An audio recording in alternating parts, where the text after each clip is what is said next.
This video is in association with MPEC vendors. What's up guys, Mystic Frost here, and it is Sunday, so that means we're going to locals. We have a brand new deck to try out, which I've been working on for last week. Once all the bits arrived, it's all decked up, all sleeved up, all ready to go. We are running White Forest Centurion toy box.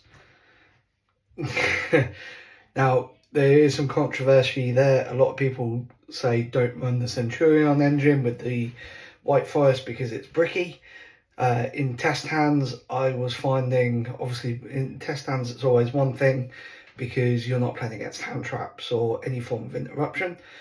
I was finding I could calamity lock 5 out of 6 games. So let's take this deck to locals. Let's see how we do.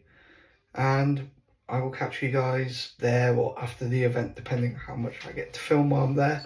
And as always, I will try and film the games. And hopefully we'll have some decent gameplay to put into the vlog.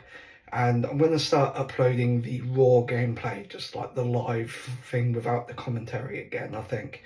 Because I stopped doing it to try and do the commentary over, and I just couldn't find the time to do the commentary, so they just didn't get uploaded. So I think I'd rather upload just raw and see see if you guys like it. If you like it, please comment, let me know. If there's any tweaks or changes you'd do, again, let me know. I'm still learning this whole YouTube thing, and I've got just over 100 subscribers now, so I'm so thankful for that. I'm nearly hitting 600 subscribers over on TikTok, so that's amazing. And at the end of the day, I want to grow this channel and this community with you guys. So if there's anything you want to see, then please let me know. But anyway, I will see you at Geek Retreat Kettering. Okay, so we're back from locals, and what can I say? Deck actually performed really, really well. I actually ended up going 2-1-1 today, so that's 2 wins, 1 draw, 1 loss.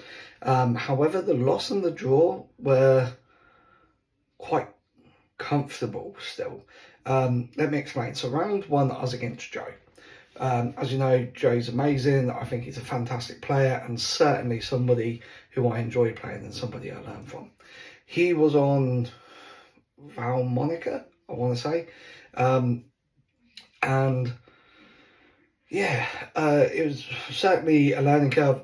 I've not played this deck in a proper game. Let alone knowing what his cards do as well. So things were a bit slower than what they should have been. But that's not on me, that's not on Joe. It's locals. We're there to learn. We're there to do silly things and shenanigans and just see how things go. And I ended up, was that my draw? No, that was my loss. I ended up losing to Joe. So I took game 1, he took game 2, or the other way around, and we got to game 3. I was on about 1,000 life points less. I had my 3,500 Synchro Centurion monster on the board. He had a 2,500 attack monster. I had Toy Box, Toy Soldier, and Toy Tank set. I was in my main phase, just about to declare the Toy Box activation to pop, which would then spec them both back and then move to battle phase, because I knew time was nearly there, and then that would have given us the life points in time. But unfortunately, as I declared the Toy Box effect, time was called. So that was that. I have no way of doing any form of burn damage, so as such couldn't move to the battle phase. So I lost that game with either 1,000 or just under 1,000 life point difference. But like I said, the fact that it was my first outing with it, and I was against somebody like Joe, who, like I said, to me is a really good player, and the fact of, I think he, once I cleared his board and did that, even if the game went on, obviously I would have done other plays, and I couldn't say for definite if I would have won it if we played it out fully, but it would have been very close either way. So the fact that I got that result, very, very happy. Round round 2 was a very fun game. I was against Brendan. I wanted to try and post this because he was on Ice Jade, but with some ice barrier stuff. It was like a water synchro mesh. Confusing as fuck, but funny. Game 1, I took that game. It went quite a while again between obviously him doing his combos, me doing my combos. It took some time. Then we got to game 2, and again, bit of back and forth. I realised during game 2 that traditional hand traps do not stop that deck. Things like Imperm, Effect Veiler, very minimal impact. So if you're up against Ice Jade, run your Ash, run your Bells, run your Drolls, but Imperm and Veiler, very, very minimal impact. As such, he got to a point in game 2 where his life points were higher. My life points were just higher. He just entered battle phase, and again, time was called. But because he had entered it, he was allowed to complete it. I was able to block 2 of the attacks, but I weren't able to block the third, and as such, my life points went lower. That was only game 2. I won game 1. He took game 2. We take a tie. So we took a break. I was without a win. I started questioning myself, like, have I just invested into a deck which is not going to perform, or a deck which is too high of a ceiling for my level of play? Because at the end of the day, people need to understand this. You can buy all the best cards in the world, but if you are not got that mindset to follow those combos and to know how to pivot into other things when you get hand trapped or interrupted, the best deck in the world ain't going to win you shit. And so you have to remember where your level is.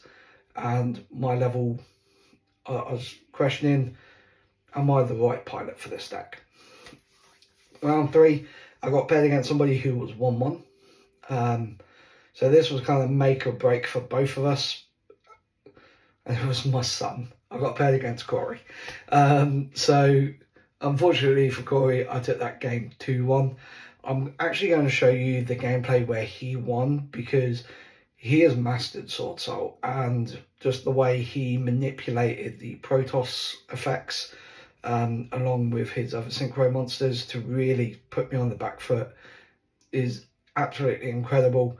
And then I'm going to show you a match where I won as well in a bit, but this is the game I lost against Sword Soul. I did win it overall 2-1, but this is the one I lost. So here's this footage. Okay, so here we go. He summons Melee, activates the effect to get the token, searches for the Chi-Chow, Chi-Chow effect, ditching the emergence to get the Chi-Chow out, and then he goes into the Sinister Sovereign. Then he links into Chi-Chow here, which, funny enough, gives him 2 draws because Sinister Sovereign's already on the field when another Synchro monster summons, and then he can search Blackout. So already we're in a very, very painful position here with the ability to pop 2, banish a spell or trap, banish a special summon monster, and the monster negate. This was already an uphill battle. But then he goes ahead, activates the second emergence and searches Protoss. Now he doesn't have three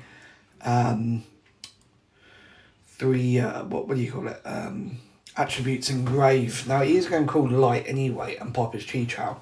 So what he does here is he links off into the Monk, ditching the Taya for cost, specs back the Chi-Chow so he can call the Light. But honestly, getting rid of that Sinister Sovereign for us was a really good thing. It took some threats off the board here, but you know, it only does so much. He now sets one and he passes. As you saw there, he's got an effect layer in hand as well. So we go ahead here and we activate Evenly Matched. He banishes his Blackout, opt in to keep the Protoss. We are in an uphill battle. There's no doubt about that. So here we go ahead, activate the Centurion field spell. I go ahead and ditch the Estelle, I believe it's called.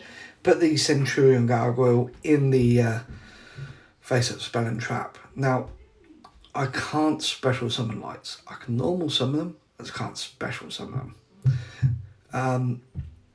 And this is what I'm trying to work out here. I'm trying to think, how do I get some form of anything going? So yeah, we just normal summon the Trudea, go into the Typhon, bounce the Protoss here, and pass turn. I didn't really know what else to do, but I checked his grave. He doesn't have the things, but now obviously here he does. He specs the Taya. We've shown the imperm, so he's not getting that token. We're trying to keep that Protoss from hitting the field again and call it lights, but little to no good here. He just calls dark this time though, blows up the Typhon and swings for 25. So we're not light locked, but we are now dark locked. But how much of a hand do I have left? What, I've got 2 cards here. I've got the Gargoyle in the spell and trap, which I can't special summon. So we go ahead here. We normal summon Estelle, sending the Centurion spell, but it is met with that effect veiler we saw in the hand earlier. So I've just got to pass with a 0 attack position monster. I set a card face down and we are in a bad spot. So here I go ahead and activate the Centurion Phalanx to banish a monster to the next standby phase. Unfortunately, I didn't activate it soon enough. He already called light. So there we are light locked again. So Protoss is really putting in work against us, and it's rough. Next turn, Protoss comes back. I've got the Gargoyle up in defense mode. I've got the Wake Up Centurion card, which is absolutely fucking useless in this, because you need the face-up monster to spec, but obviously we are spec the token. But we are locked to out of light. I have nothing I can do. I just got a pass turn.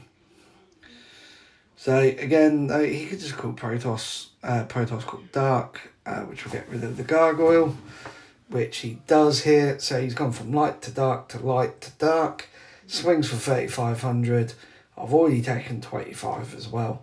So I decided, yep, let's scoop it up. And he took that match. So there you saw the power of the Sword Soul and Protoss light locking me constantly. Thanks, son. But like I said, we did take that game 2-1.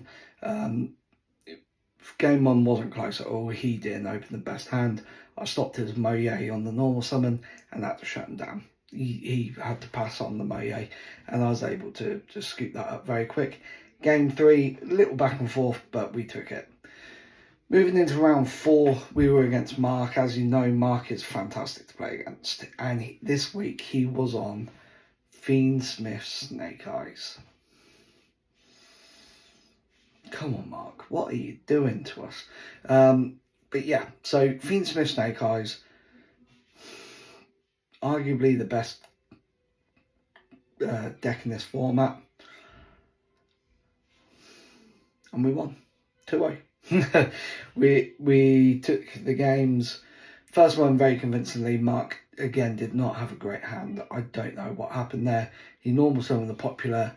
I impermed or effect veilered, one or the other, and that was that. He just had to pass. So go us. I'm going to show you one of the gameplays from my game with Mark, because like I said, I like to upload fun gameplay or educational gameplay, and this definitely shows the power of the Centurion White Forest, I feel. Sadly, I didn't get a chance to Calamity lock anyone this week. Always next week, because I've got a funny feeling Calamity might be on the ban list. That's coming out. I don't know. I just think it is a card like that set definitely deserves to be. But who knows? But yeah, so we took that. So I'm going to show you that game footage with Mark now. So I hope you enjoy, and I will see you afterwards. Okay, so here we go. Mark is starting us off, I believe. Yes. So Mark is starting us off. He goes ahead, summons the popular, goes to search, and we drop the ash. Here he triple tactics thrusts to set a card, and he chooses the infinite impermanence, which, yeah, cool. I'd rather know about it than not. And as you saw there, we've got the effect Vader in hand as well, and he passes turn to us. So we set one, we send for cost to activate Estelle.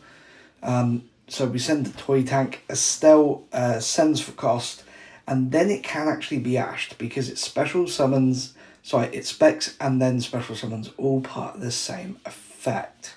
So therefore, it has to resolve. So toy tank will now spec back. Thank you to Mark for reminding me. I do get drolled. We go ahead and normal summon Sylvie, so we're not activating Sylvie's effect because we can't. I'm having a look, seeing what we want to do here, link-wise, synchro-wise. Do I just want to go into a 6? Do I want to go into the 8?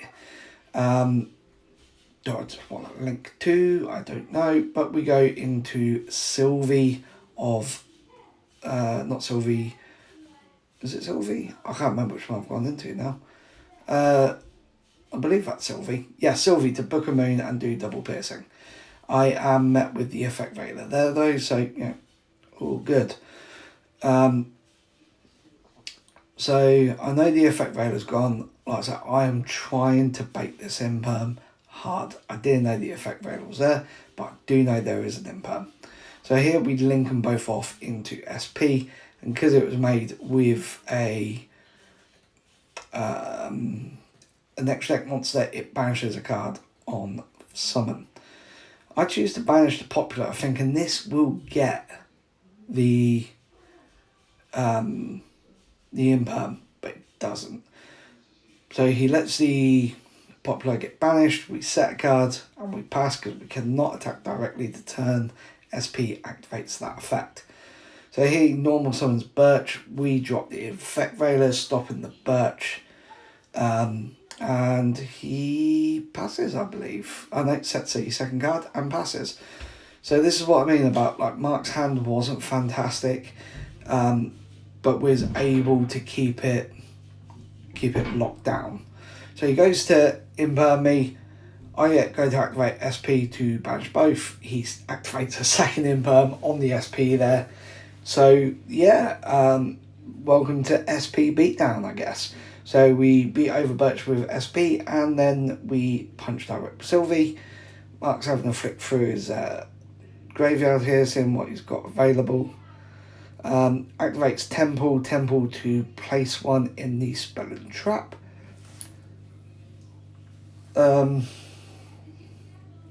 Yes, you can see him thinking about Snake Eye Ash there. He's doing some calculations and he goes for it. He sets Snake Eye Ash as a continuous spell. And I was a bit curious how you get it out, but it turns out you get it out when I special summon the monster. Temple will proc to spec one. So as long as I don't special summon, Ash is staying in the Spell and Trap zone. I believe I've got an effect Vader in hand, but I moved to damage step here. Punch for 16, punch for 15, and it's Mark's turn again. So, like I said, it's not the most optimal gameplay here on either side. It's not the most fun, but it is certainly funny, or at least it was to us in the time. So he goes ahead and activates the Fiendsmith spell card, searches him, is Laurie, and then he has to discard a card, so he discards the Laurie. Laurie will then spec itself because it was discarded, and then he links this off for the Requiem. Requiem is a quick effect, which is interesting. So here he's having a look through his grave, seeing what he wants to do. Because he had the engraver. The engraver's engrave, which is just funny to say. So I'm having a read. I'm really thinking here. And I activate the SP, banishing the Requiem, because I thought, what's the chances of him having two Fiendsmith engravers? So if there's no second engraver, he can't quick effect tribute it, and then all he's left with is engraver in defense mode. turns out I was right. So yeah, that gamble really paid off for us. And here we go ahead and normal summon Toy Soldier. Is that? Yes, I believe that is Toy Soldier. Section SD Toy Tank, Toy Box even.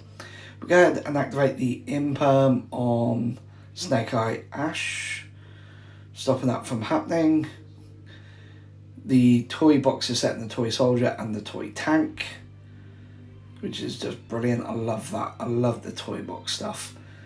Having a little flick through, because obviously I've still got Sylvie on the field, which is a tuner. So now I can go into the level 8. However, I do not have the level 8 thing. Medanium trap card that's been ordered. So I'll go into Moon here, which I thought was just funny because I could clear the whole field and go into Underworld Goddess. Because Moon can use the monster it points to, and then Goddess can just use another one of their monsters. So I sucked up both of his monsters into the Underworld Goddess, and yeah, I punched for 3,000 direct. But he managed to spec back the lorry, so I just cleared the lorry again, and that's that. Here comes the Wanted in the standby phase.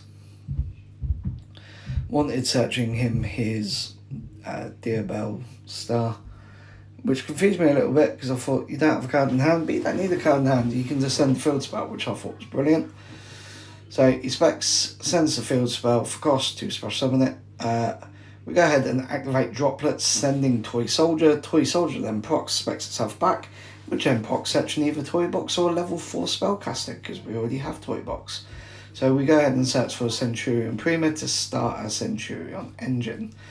Here he goes to activate to special summon from the grave, which we just negate because why would we not? Yeah. He is at 1250. Decides not to attack because he knows Toy Box will just pop it. And I believe he passes there. So now it is our turn. We go ahead, we normal summon the Centurion Prima, which allows us to search our deck for any Centurion card. And he scoops it up. He sees the writing on the wall. That was game 1. And we go ahead and do pretty much something similar in game 2. He does get a better board going, but we still take it. So there you saw game 1 against Fiendsmith Snake Eye. Like I said, game 2, he was able to go full board. I had the Nibiru, I dropped it before he was able to get the Flamberge out. However, the Fiendsmith stuff then comboed off for him, but we was able to break through and take that game 2-0, giving us a total today of 2-1-1. There was only 4 rounds today. Like I said, I lost game 1 because of time. Game 2, I feel if we played out would have been winnable. So, you know, like I said, I'm not taking anything away from my first 2 round opponents. They played brilliantly, and time rules are time rules. They're there for a reason. We've got to respect them, and as a judge especially, I've got to respect them.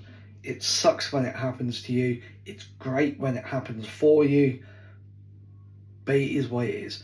But with all of that in mind, I'm really, really happy with how the deck performed today, especially on the first time I took it out.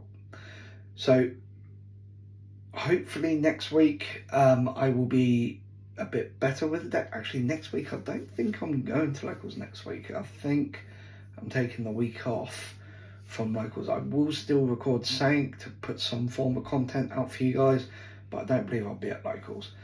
But anybody wants to learn to play Yu-Gi-Oh!